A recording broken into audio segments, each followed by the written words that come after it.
முதல் வாசகம் எபிரேயருக்கு எழுதிய திருமுகம் அதிகாரம் 7 திருவசனங்கள் 1 முதல் 3 மற்றும் 15 முதல் 17 வரை. இந்த மெல்கிதசேக்கு சாலேம் நகரின் அரசர், உன்னத கடவுளின் குரு. இவர் அரசர்களை முறியடித்து திரும்பிய பொழுது ஆபிரகாமை எதிர்கொண்டு போய் அவருக்கு ஆசி அளித்தார். ஆபிரகாம் தம்மிடம் இருந்த எல்லாவற்றிலிருந்தும் 10% இவருக்கு கொடுத்தார். நீதியின் அரசர் என்பது இவர் பெயரின் முதற்பொருள். மேலும் இவர் சாலேமின் அரசர், அமைதியின் அரசர் என்பது இதற்கு பொருள்.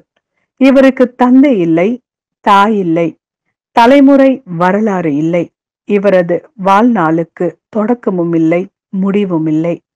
இவர் கடவுளின் மகனுக்கு ஒப்பானவர், குருவாக என்றும் நிலைத்திருப்பவர்.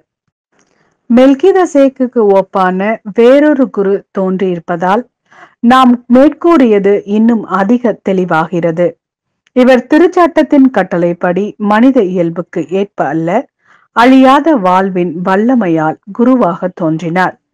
இவரை பற்றி மெல்கிதசேக்கின் முறைப்படி நீர் என்றென்றும் குருவே என்னும் சான்று உரைக்கப்பட்டுள்ளது.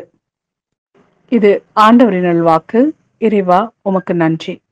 மாற்கு எழுதிய நற்செய்தி அதிகாரம் 3 திருவசனங்கள் 1 முதல் 6 வரை.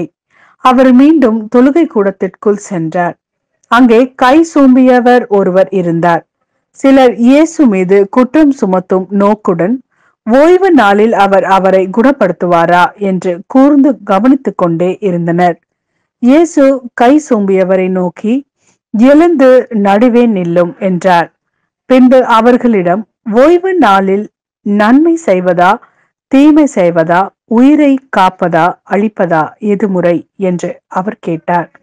அவர்களோ பேசாதிருந்தார்கள்.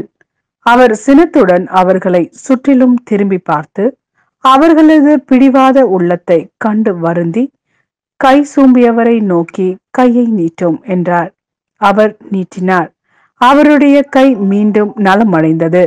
உடனே பரிசேயர் வெளியேறி ஏரோதியரோடு சேர்ந்து இயேசுவை எப்படி ஒழிக்கலாம் என அவருக்கு எதிராக சூழ்ச்சி செய்தனர்.